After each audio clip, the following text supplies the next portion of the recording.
all over the world, cooperatives seem to have faced better the global crisis. In your opinion, what is the reason for this? Well, I think we can understand the advantages of cooperatives in three ways. They provide ownership, control and benefit. Ownership by capitalists is purely about profit.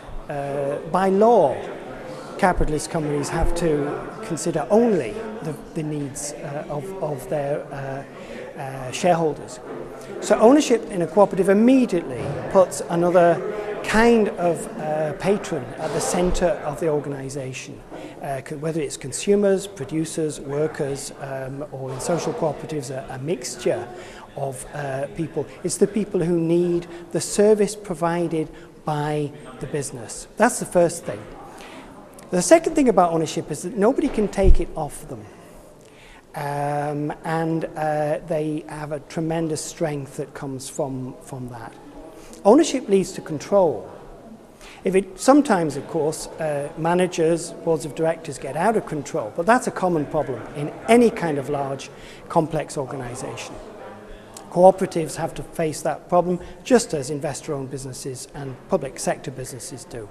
The important thing about cooperatives is that they provide an opportunity for people to constantly call their boards of directors and their managers to account, constantly to challenge them to align the interests of the business with the needs of the members. So that's the second point.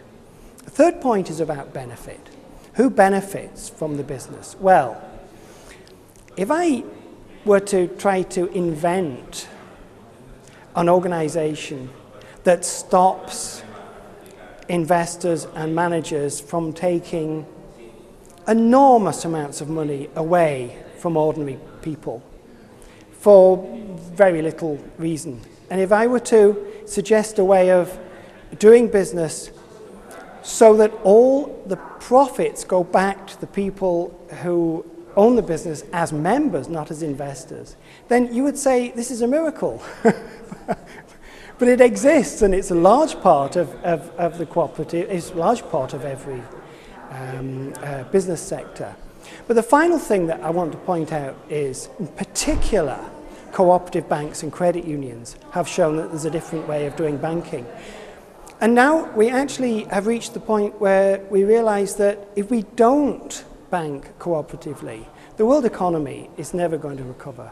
So bank with cooperatives, bank with credit unions. That's my main message, I think.